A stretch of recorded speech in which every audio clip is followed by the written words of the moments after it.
हर हर महादेव, जय भोलेनाथ। नमस्कार, मैं साधना पांडे मार्गदर्शन पे आपका स्वागत करती हूँ। दोस्तों, जीवित पुत्र का व्रत आने वाला है। अपने अपने संतान की दीर्घायु की कामना के लिए इस व्रत को किया जाता है। ये व्रत बहुत विशेष होता है दोस्तों, क्योंकि जीमुत वाहन भगवान ने उस बुढ़िया के पुत्र की रक्षा की थी, तभी से इस व्रत का चलन है कि इस व्रत को किया जाता है। इस व्रत को करने से पुत्र दीर्घायु होते हैं, निरोग होते हैं, उनके दुख, उनकी तकलीफ, उनकी परेशानियां दूर होती हैं। तो दोस्तों, सौभाग्य है इस व्रत को करना। सभी माताएं इस व्रत को करती ही करती हैं। ये व्रत जो है इस बार 2024 में 25 सितंबर को पड़ा है। 25 सितंबर को पड़ा है और उससे पहले द्वितीया व्रत से पहले एक दिन पहले नहाय खाए का नियम होता है। नहाय खाए को मंगलवार है, परंतु जीवित पुत्री का व्रत के एक दिन पहले, चाहे जो दिन पड़े, गुरुवार पड़े, शनिवार पड़े, आपको बाल धोना जरूरी ही है।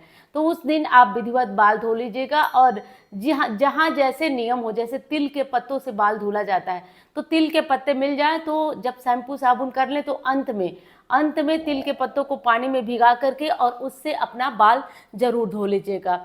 तो पहला तो ये नियम है। नहाय खाए के दिन कुछ स्थानों पे पूजा भी किया जाता है। नहाय खाए के दिन जैसे 4 पत्तों पे चील, सियारन और जीमुत वाहन भगवान, इस तरह से करके, और एक पे अपने पूर्वजों के लिए चढ़ाया जाता है। जो भी चीज़ें नहाय खाए के दिन बनती है, जैसे कि कुछ स्थानों पे, हर एक स्थानों पे अलग अलग चीज़ बनती है, तो ये तो आपको पता ही होगा। बाकी सारी विधियाँ मेरे साथ मैच करेंगी। बस ये पता कर लीजिएगा कि आपके यहाँ नहाय खाए में क्या चीज़ बनती है। तो उसको 4 पत्तों पे चढ़ा लीजिएगा, सिंदूर लगा दीजिएगा और उसके बाद आपका व्रत प्रारंभ हो गया।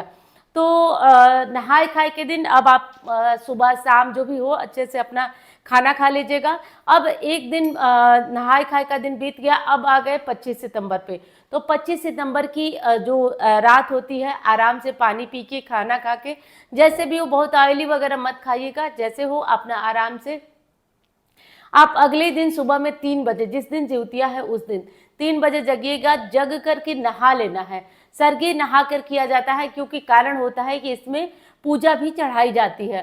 पूजा जीमुत वाहन भगवान को, चील सियारन को और अपने पूर्वज को, जिनकी सास नहीं है, कहा जाता है कि वही ये पूजा करती हैं। तो वो क्या करती हैं कि 4 पत्तों में एक अपनी सास के लिए निकालती हैं भोग, और बाकी एक चील सियारन, एक जीमुत वाहन को अपने घर के छत पे जा करके या फिर आंगन में खुले स्थान पे ही आप जो भी चढ़ाया जाता, जैसे हमारे यहाँ दूध और चिवड़ा चढ़ाया जाता है नहाय खाए के दिन, सॉरी, जिस दिन सरगी लेते हैं उस दिन, तो नहा धो करके, और आप उस दिन भी मांग भरी जाती है। अपनी जिउतिया के दिन भी ध्यान रखिए, पितृपक्ष है तो क्या हुआ, मांग भरा जाता है। मांग भर करके और 4 पत्तों पे दूध और चिवड़ा अलग अलग निकाल करके चढ़ाया जाता है।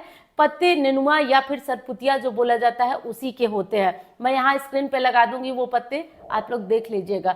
तो इन पत्तों की व्यवस्था आराम से हो जाएगी। वैसे तो आजकल सभी चीज़ें मार्केट में आपको मिल जाती हैं, नहीं मिल पाती हैं तो आप पान के पत्ते ले लीजिएगा, पान के पत्तों पे भी चढ़ा लीजिएगा। तो ये कर लीजिएगा। उसके बाद आपका मन करे तो आप फल खाएं, चाय पिए, दूध पिए, दही खाएं, जो भी मन हो वो आप खा लीजिए। इस तरह से करके अब आप सरगी कर ली। सरगी के बाद अब आपका व्रत प्रारंभ हो जाता है और निर्जला व्रत, इस व्रत को रखा जाता है। तो व्रत में आप निर्जला रहेंगी। उसके बाद अब आप क्या करेंगी, पूजा करेंगी। पूजा होती है इस व्रत में 4 बजे, 3 बजे, और मतलब शाम सूर्यास्त होने से पहले ही ये पूजा समाप्त हो जाती है। और इस पूजा को करने के लिए नदी, तालाब, सरोवर कहीं भी जाया जाता है। अगर हो सके और आपके यहाँ थोड़ा सा भीड़ में, झुंड में ही इस पूजा को किया जाता है, तो प्रयास करें कि लोगों के साथ जाएं। पूजा के लिए कुछ सामग्री लगती है, जैसे रेशम के धागे की जिउतिया लगती है, और जिउतिया बनी हुई होती है। जैसे कि बेटा जब पैदा होता है तो एक चांदी की बनती है, जब शादी होता है तो सोने की बनती है। हमारे यहाँ यही नियम है। तो एक संतान की 2 जिउतिया होती है।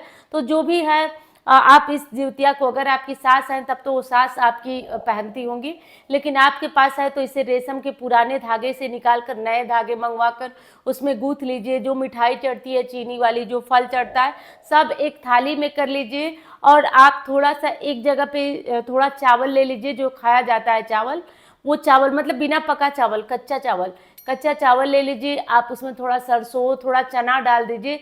ये चना और सरसों भिगोए नहीं रहेंगे, ना चावल भीगा रहेगा। सब कुछ ले लीजिए, थोड़ा सिंदूर ले लीजिए। और जिन लोगों की सास नहीं है तो अब सारी विधि उन्हीं को करनी पड़ेगी। तो सास नहीं है या सास है, किसी तरह से उनको कोई दिक्कत है, तो उनकी सारी विधि जो बहू करेगी उसको करना पड़ेगा। तो अगर सास नहीं है तो आपको खली और तेल लेना होगा। खली भी आपको मार्केट में मिल जाएगी। खली को तेल में भिगोकर उसको एकदम सॉफ्ट कर लिया जाता है और उसे नेनुआ के 7 या 4 पत्तों पे, जैसा नियम आपके यहाँ हो, पानी के स्रोत के पास जाकर, जहाँ जीवित पुत्रिका व्रत की पूजा होती है वहाँ पे, वैसे नियम तो यही है कि नदी, तालाब, सरोवर के किनारे पूजा करें। तो 7 पत्ते को रख लिया जाता है, उन पत्तों पे खली तेल चढ़ाया जाता है। खली तेल चढ़ाने के बाद थोड़ा थोड़ा प्रसाद जिउतिया को भी वहाँ स्पर्श कराया जाता है।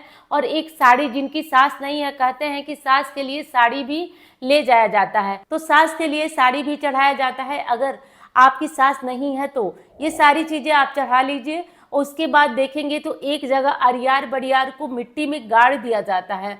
मिट्टी में गाड़ दिया जाता है अरियार बरियार को, और उसी की अरियार बरियार की ही आज पूजा होती है। महिलाएं जाती हैं, पहले खली तेल चढ़ाती हैं, उसके बाद अरियार बरियार के पास 1 लोटा जल लेकर के आती हैं और वहीं बैठकर कथा भी सुनती है। कथा सुनते हुए बीच में जो चावल और सरसों होते हैं, चना होते हैं, उनको बीच बीच में छींटा जाता है, ठीक है। और वहाँ पे अरियार बरियार के पास सिंदूर लगाया जाता है, फल चढ़ाया जाता है जिउतिया को, उनसे स्पर्श कराकर अपने जो बर्तन होता है जिसमें लेके गए होते हैं पूजा के लिए, वो कर दिया जाता है। तो उसको गोठ बोला जाता है। गोठ बोला जाता है मतलब एक साथ सारी महिलाएं इकट्ठा होकर वो पूजा करती हैं। तो इस तरह से करके आपको जिउतिया का व्रत पूरा कर लेना है और आपकी पूजा हो गई। अब आप वहाँ आप पूजा कर लेंगी तो जो भी बड़े बुजुर्ग आपसे दिखाई दे रहे हैं, पूजा खत्म होने के बाद, कथा होने के बाद आप उनका पैर छुएंगे। पैर छू करके जो सरसों और चावल और चने ले गए हैं, एक एक चावल, सरसों और चने बिखराते हुए रास्ते में आएंगे और कहते हुए आएंगे कि हे अरियार, हे बरियार, जाके कहना राजा रामचंद्र से अपने बच्चे का नाम लेकर के, इनकी मम्मी खर जिउतिया व्रत की हैं या इनकी माँ खर जिउतिया व्रत की है। ऐसा बोलते हुए एक एक सरसों चावल गिराते हुए हम अपने घर की तरफ आते हैं। तो ऐसी मान्यता है कि जो चावल सरसों है उसी से जिमुत वाहन भगवान जो है वो रास्ता हमारे घर का देख लेते हैं और मानते हैं कि इस संतान की माँ बहुत ही कठिन व्रत जिउतिया व्रत की है, तो इसके संतान की रक्षा करना है। तो इस तरह से करके आपको अपना व्रत, आपको अपनी पूजा विधि पूरी तरह से कर लेना है। अब बात आती है दोस्तों पारण की। तो पूरी पूजा विधि मैंने बताया, अब बात आती है पारण की। तो देखिए, पारण के समय भी आपको नदी या तालाब पे जाना है, लेकिन कोई नहीं जा पाता है तो घर पे अपने छत को थोड़ा सा धो करके साफ करा लीजिए। और उसके बाद आप वहाँ पे सारी जो प्रसाद, शाम को आप मिठाई फल चढ़ाइए, शाम को किसी को खाने को मत दीजिएगा, अगली सुबह वहाँ रख करके धूप दीप अगरबत्ती दिखा करके। और जिनकी सास नहीं है, ये सारे नियम उन्हीं को करना है। वहाँ पे माड़ सास को गिराया जाता है।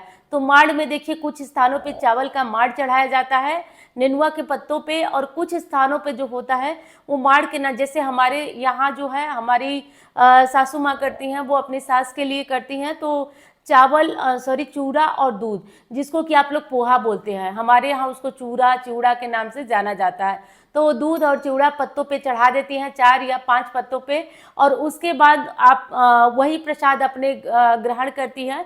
लेकिन उससे पहले उड़द के दाने होते हैं, 5 उड़द के दाने होते हैं। 5 उड़द के दानों को, जैसे एक संतान के लिए 5 उड़द के दाने घोटे जाते हैं, तो जितने बच्चे हैं आपके, तो उतने बच्चों के लिए आप 5 दाने ले लीजिए, 5 उड़द के दाने ले लीजिए। मतलब उड़द की जो अगहनी उड़द बोला जाता है, मार्केट में वो मिल जाएगी आपको, उसको आप पानी में भिगो दीजिए। और भिगोने के बाद आप क्या करिए कि जब पारण करना होता है तो सबसे पहले जई घोटने का नियम है।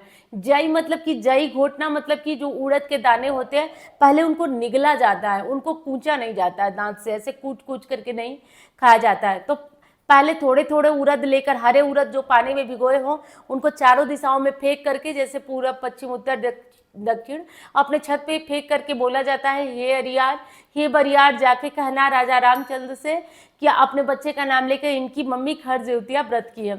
और उसके बाद नीचे आकर के, छत से नीचे आकर के 5 दाने, एक संतान के लिए 5 उड़द के दाने हाथों में लेकर पानी से निगल लिया जाता है। उसके बाद दूध और चिवड़ा खाया जाता है। उसके बाद जो मन करे आप खाइए पीजिए, आपका व्रत पूरा हो गया।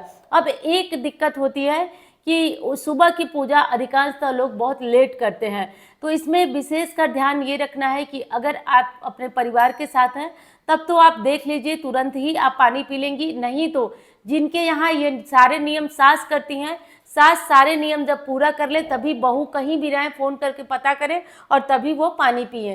तो इस तरीके से करके जिउतिया व्रत आपको करना है और मैं उम्मीद करती हूँ कि मेरे नियम के साथ बहुत सारा नियम आपका मैच हो रहा होगा। तो चलिए अब मिलती हूँ आपसे अन्य वीडियो में। धन्यवाद। हर हर महादेव।